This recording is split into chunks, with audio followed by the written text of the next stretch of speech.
As J M Alvey, I write murder mysteries set in ancient Greece, classical Athens in the 5th century BC, which is a period I studied at university many years ago and have always found absolutely fascinating, because if you read the plays of Aristophanes or Aeschylus, Euripides, Sophocles, it's very apparent that human beings are very much the same now as they were back then. But the world is very different. And so writing murder mysteries set in that period is absolutely fascinating. There are many, many splendid writers writing crime novels set in Rome. I had nothing to add to that. But ancient Greece, I could see all sorts of possibilities between the Peloponnesian and the Persian Wars. Something I've been thinking about doing for a long time, because my other writing name is Juliet McKenna, and I started writing epic fantasy, swords and sorcery, 20 odd years ago, when I had small children, when doing the necessary research for a historically based crime novel was never going to happen. Fantasy, I could make it up as I went along, or at least that was the theory. So I've carried on writing epic fantasy, and now with the J M Alvey books, I've expanded my scope to murder mysteries.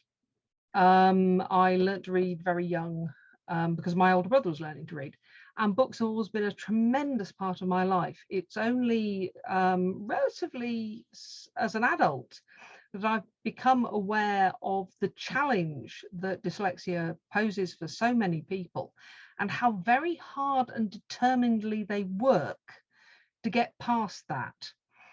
The amount of effort that dyslexics put in to not letting them hold that back is absolutely admirable. When my own children were at school, I became aware of the Barrington Stoke books. And as Alistair has said, those are for children, and that's great for encouraging children into reading. But when Alistair, when you first mentioned the idea of doing these similar short reads for adults, I thought that was an absolutely splendid idea, and could wait to be involved. Yeah, it was. I kind of wanted to get you to do a story on our first batch, but in their time we didn't end up being able to do so. And so it was a logical assumption to ask. I asked you quite early on, I think, can we do one next year? It was fun to actually do something there's a mystery, there's a puzzle, there's a crime to solve, or in fact a crime to prevent. But it's a little bit more light-hearted than a murder. A murder really does take a full novel to present, to work out red herrings, false leads, and a final solution.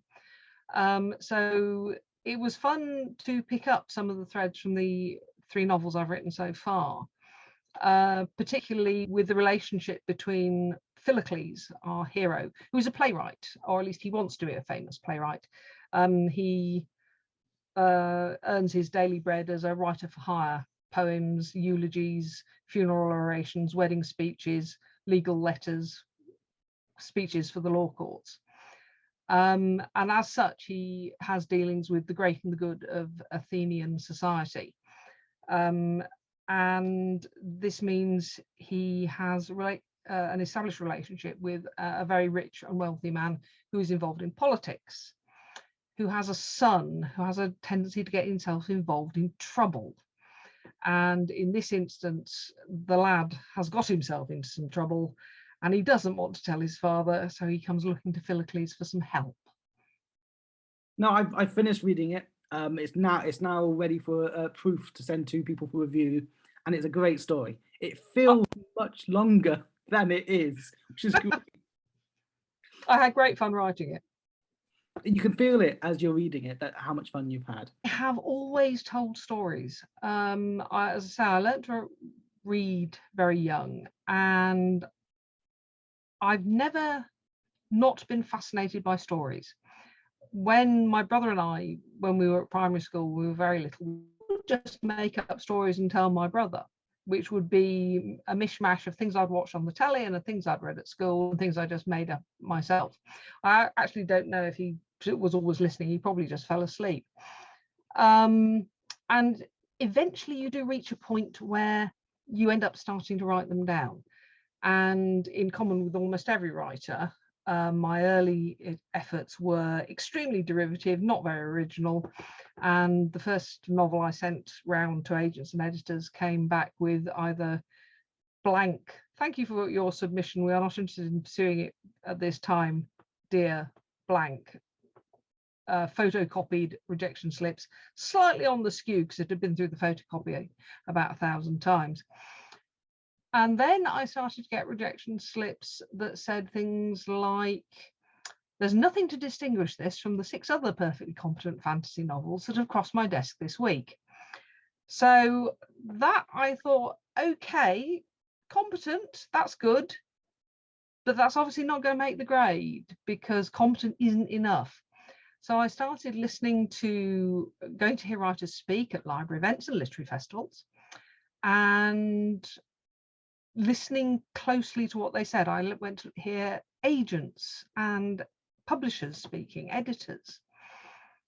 And I also worked in a bookshop for a few years. I worked for a local branch of Ottakers when my children were small. And I started to see how the book trade works from the inside. I started to see that what retailers, what readers, what publishers, what we're all looking for is something that's the same but different. Something that gives us what we want, gives us what we love, but also has that little bit extra, that little bit of unexpected, that little extra something that keeps us turning the pages. So I started looking for an idea that would have that combination of something I loved, but something new. And I've always loved epic fantasy fiction. I started with the Tales of Narnia and the Lord of the Rings, The Hobbit, read right through to more recent writers. By the 1980s, Melanie Rawn, David Gemmell, Elizabeth Moon. And I was also reading a lot of crime fiction at the same time, which won't surprise you, given that's one of the things I'm now writing. And in the early 90s, we started to see the independently minded female private eye, Vera Wachowski, Kinsey Mulhone, Kate Brannigan. And I started to wonder how that sort of character, that sort of independently minded female would work in a high fantasy setting. So I worked one out and threw her into a high fantasy setting and saw what happened, and I had great fun doing it.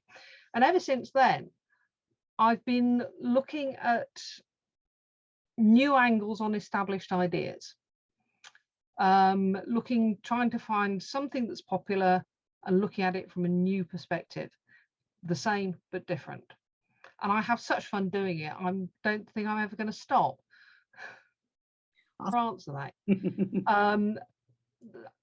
You can see the bookshelves behind me. That is a fraction of the books we have in the house. And the books we have in the house are a tiny fraction of the books I've read. You know, I have been in and out of libraries since as long as I can remember. I honestly cannot say that I have a favourite book. There are books I go back to. There are writers I will read and reread. And those are as varied as Terry Pratchett to Michael Connolly. Interesting things about being a writer is when somebody who's read one of your books says, "Oh, I really loved what you did with that thing. I can see that you got it from so-and-so, but what you did, you put a really interesting spin on it." And you sit there going, "Well, thank you," while you're thinking, "Really? Oh, yes, they're right. I did, and I had never noticed." When people ask me what my influences are, I honestly can't say. And I've come to the conclusion that actually trying to work out what they might be isn't particularly constructive. Roger Lancelin Green famously said when people were trying to analyse the Lord of the Rings, it's about as productive as cutting open a tennis ball to try and find the bounce. At Oxford, and I still live within 15-20 miles of Oxford, so I can still access the Bodleian Library, which is absolutely marvellous and is going back there after 30 years. Some things have changed. When I was an undergraduate, it had the world's biggest card index system. And now there are computers in the Bodleian, which is actually fabulous because it means I can access the catalogue online at home, work out the books I need. I can search the catalogue with keywords, because writing a murder mystery set in ancient Greece isn't like writing an essay, because nobody helpfully gives you a reading list.